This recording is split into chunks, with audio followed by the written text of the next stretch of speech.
نماز میں فرض پڑھنا کافی ہے، سنت اور نفل بھی پڑھنے چاہیے؟ بعض علماء کے نزدیک سنت موقدہ پڑھنا ضروری ہے۔ اس کے اوپر میری ویڈیوز کئی ایک ریکارڈڈ ہیں۔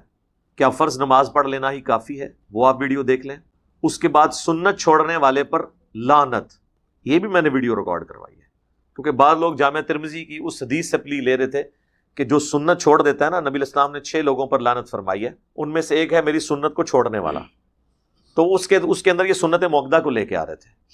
تو میرے بھائی، اگر آپ اس طرح سنتوں کو لانا شروع کر دیں گے کہ نفلی عبادات کو بھی آپ سنت چھوڑنا شمار کریں گے، پھر تو سارے کے سارے لعنتی ہو جائیں گے۔ کتنے علماء ہیں جو تہمت باندھتے ہیں؟ تو تہمت سنت نہیں ہے، پھر کیا کریں گے؟ تو اس طرح اگر آپ نبی علیہ السلام کی مبارک عادتیں، یا آپ نے جن کی انٹینسٹی ڈیفائن کی ہے کہ یہ نفلی عبادت ہے، یہ فرض عبادت ہے، اس کا فرق نہیں رکھیں گے، چلیں چھوڑیں، تہمت تو چھوٹی مثال ہے۔ بڑی مثال ہے، نبی علیہ السلام نے ہمیشہ اپنے سر مبارک پہ پورے بال رکھے ہیں، جنہیں زلفیں کہا جاتا ہے۔ صرف حج اور عمرے کے موقع پر آپ نے حلق کروا کے بال ریموو کیے ہیں، آپ نے کبھی چھوٹے بال رکھے ہی نہیں۔ کتنے علماء ہیں جنہوں نے یہ بال رکھے ہیں؟ تو ہم یہ سب کہیں گے سب کے سب لانتی ہیں، سنت چھوڑے ہوئے نا؟ نہیں۔ پھر آپ کو یہ صحیح بات بتائیں گے، نہیں نہیں، اس کی انٹینسٹی وہ نہیں ہے، یہ سنت وہ والی سنت نہیں ہے۔ وہ والی سنتیں صرف وہ سنتیں ہیں جو فرض یا واجب کے درجے میں ہیں۔ باقی جن سنتوں کو رسول اللہ نے خود چھوڑ دیا، یا جن سنتوں کے بارے میں آپ نے سختی نہیں فرمائی، آپ کو کس نے اختیار دیا ہے کہ آپ اس سنت کو اس لیول پہ ڈکلیئر کر کے لوگوں کو لانتی بناتے پھریں؟ وہ سنت سے مراد ہے رسول اللہ کا طریقہ چھوڑنا۔ یعنی جو شخص فرض نماز سنت طریقے پہ نہیں پڑھ رہا، وہ ہے اصل میں لانتی۔ ہاں، ایک طریقہ حضور نے بتایا کہ اس طریقے سے نماز پڑھنی ہے۔ عربی میں طریقے کو بھی سنت کہتے ہیں، اللہ نے اپنے لیے بھی کہا نا، سنت اللہ، اللہ کی سنت۔ آ جاؤ نا، اسی تو پھر لے کے آئیں گے تو رفع الیدین ہوتے، کتنے ناس کے جاؤ گے؟ نماز ہی سنتے موقدہ تے بعد ہی ویکھاں گے۔ آپ تو سنت موقدہ بھی بغیر رفع الیدین کے پڑھ رہے ہیں، فرض بھی بغیر رفع الیدین کے پڑھ رہے ہیں۔ تو اس طرح نہ کریں، ورنہ بات بہت دور تک جائے گی۔ بخاری مسلم دونوں میں حدیث ہے۔ ایک عرابی پینڈو شخص آیا، اس نے کہا یا رسول اللہ مجھے کوئی ایسی بات بتائیں کہ بس میں جنت میں داخل ہو جاؤں، میں دین کی موٹی موٹی باتیں مجھے بس بتا دیں۔ تو آپ نے فرمایا کہ فرض نماز کو قائم رکھو، فرض زکوٰۃ دو، اور فرض روزے رکھو رمضان شریف کے۔ اور اس سے سب سے پہلے تو آپ نے توحید اور رسالت کا ذکر کیا، اس کے بعد یہ باتیں۔ اس وقت حج فرض نہیں تھا، حج کا ذکر اس حدیث میں نہیں ملتا۔ تو انہوں نے کہا یا رسول اللہ، نہ میں اس میں کوئی کمی کروں گا نہ کوئی زیادتی۔ اور یہ کہتا ہوا وہاں سے چلا گیا۔ آپ نے فرمایا کسی نے اگر کوئی جنتی شخص دیکھنا ہے تو اس شخص کو دیکھ لو اگر یہ اپنی بات پہ قائم رہا۔ اس میں فرض زکوٰۃ اور فرض نماز کا ذکر تھا۔ اب مجھے بتائیں فرض زکوٰۃ کتنی ہے؟ 2.5%۔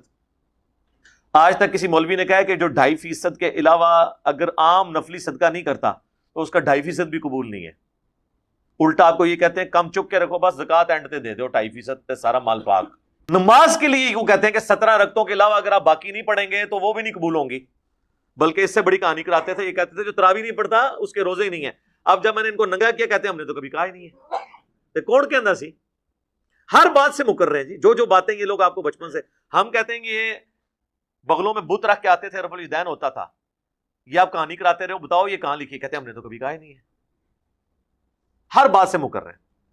تو سنت آپ ضرور پڑھیں، لیکن یہ نماز فرض نماز کا حصہ نہیں، الگ سے آپ جتنا مرضی پڑھیں۔ میں نے تو سنتوں کے بارے میں ویڈیوز بھی ریکارڈ کروائی ہیں۔ سنن ابی داؤد میں حدیث ہے، قیامت والے دن جب کسی کے فرض میں کمی نکلے گی تو اللہ تعالیٰ فرشتوں سے کہے گا کہ میرے بندے کی کوئی نفلی عبادت دیکھو، یعنی سنتیں، اور اس کو اس کے ایکویلنٹ تول لو۔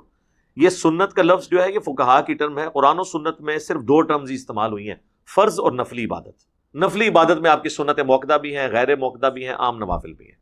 تو جتنا گڑ ڈالیں اتنا میٹھا ہے۔ تو یہ ضروری نہیں ہے، لیکن آپ پڑھتے ہیں۔ ہم یہ نہیں، ضروری نہیں کا مطلب قطعاً یہ نہیں ہوتا کہ ہم کہتے ہیں کہ نہ پڑھو۔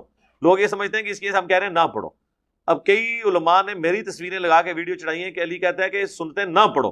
میں نے کیوں کہنا ہے نہ پڑھو؟ یعنی کوئی بے نمازی بھی کہے گا کہ یار تہجد کی نماز نہ پڑھو گناہ ہے، اشراق نہ پڑھو گناہ ہے۔ تو جو سنتیں فرض نمازوں کے ساتھ نبی علیہ السلام نے نوافل پڑھے میں، اس کو کس نے گناہ کہنا ہے یا کہنا ہے کہ نہ پڑھو؟ ہم یہ کہتے ہیں کہ ضروری نہیں ہے، پڑھیں تو ثواب ہے۔ اور میں نے ہمیشہ بیلنس کیا، آپ میری کوئی ویڈیو ایسی نہیں دکھائیں گے کہ جب میں یہ کہہ رہا ہوں کہ فرض پڑھ لینا کافی اور میں یہ حدیث نہ سناؤں جو میں نے ابھی ابو داؤد کی سنائی کہ اگر کسی کے فرض میں کمی نکلی تو اس کا ایکویلنٹ وہاں سے پورا ہوگا۔ میں ہمیشہ ترغیب دلاتا ہوں، لیکن جب آپ صرف عشاء کی 17 رکعتیں لوگوں کو بتائیں گے تو کس نے نماز پڑھنی ہے؟ دن رات میں 17 رکعتیں ہیں، 24 گھنٹے میں 17 رکعتیں پڑھنی تھی، آپ نے تو صرف عشاء کی 17 بتا دی۔ اس لیے لوگ نماز ہی نہیں پڑھتے تھے. لوگ کہتے تھے آپ عرب ملکوں میں چلیں گے وہاں لوگوں کو کلیئر ہیں چیزیں, اس لیے وہاں کوئی نماز چھوڑتا نہیں ہے. لوگ کہتے ہیں جی عربی جو مرضی نے نماز اتھی مسلح سٹ کے پڑھتے ہیں, اس واسطے کہ انہوں نے ستارہ نہیں نہ پڑھنی پہنیا, میں تک نہ ستارہ پڑھنی پہنیا عربیوں نے, تو کس طرح مسلح سٹ دے. جب آپ کو یہ یقین ہو کہ میں نے وضو کر کے مسلح ڈالتے ایک بار ہی نماز شروع کرنی ہے, اس کے بعد سلام پھیر کے دوبارہ نہیں شروع کرنی, فجر کے 2 فرضی پڑھنے ہیں, ظہر کے 4, عصر کے 4, مغرب کے 3, عشاء کے 4, باقی وطر رہ گئی یا سنت موقدہ, وہ آپ پڑھ لیں تو ثواب ہے, نہیں پڑھتے تو کوئی اس کے اوپر گرفت نہیں ہے. لیکن یہ باتیں یعنی پبلکلی کرنا, صرف اہل حدیث میں تھوڑی سی جرت ہے کہ وہ یہ بات کرتے ہیں, وہ بھی ڈھکے چھپے الفاظ میں. شیخ زبیلی زئی صاحب نے بھی اس پہ مضمون لکھا, لیکن ظاہر ہے کہ ایک معاشرے کا پریشر ہی بہت ہے. انہوں نے ثابت تو یہی کیا کہ ضروری, لیکن اینڈ پہ کہتے ہیں چھوڑنی نہیں چاہیے, لیکن تاکہ کوئی آ کے مولوی ٹکر مارن لگے نا, منو کہاں کہ آخری بھی پڑھ, وہ جرت کر کے سامنے آ کے فرنٹ سے لیڈ کرنا. ہم نے جرت کی ہے کہ یار یہ اس طرح بات نہیں ہے. لوگ کہتے ہیں جناب اتنے کانفیڈنس سے بولتا ہے, بھائی کانفیڈنس سے نہ بولوں تو لولا لنگڑا بولوں. میں جس دین کو فالو کر رہا ہوں میں اس پہ اعتماد رکھتا ہوں کہ وہ آسمانوں سے نازل ہوا ہے, اور میں نبی علیہ السلام کو نبی برحق مانتا ہوں. آپ کی طرح لولا لنگڑا تو میرا ایمان نہیں ہے, یا لولا لنگڑا عقیدہ تو نہیں ہے. اگر نبی علیہ السلام کی تعلیمات برحق ہیں, قرآن برحق ہے, تو مجھے پورے گج وج کے بتانا چاہیے کہ بات اس طرح ہی ہے. مجھے بتائیں ایسے نہیں بتانا چاہیے. یہ ایسے جملے بولوں کہ دونوں پارٹیاں خوش ہوں, یہ منافقت ہوتی ہے. اور یہ منافقت ہمارے جتنے اپنے آپ کو نیوٹرل قسم کے علماء کر کے پیش کر رہے ہوتے ہیں نا, آپ اکثر لوگوں کو دیکھیں گے وہ ایسی نیوٹرل بات کریں گے کہ آپ کو سمجھ ہی نہیں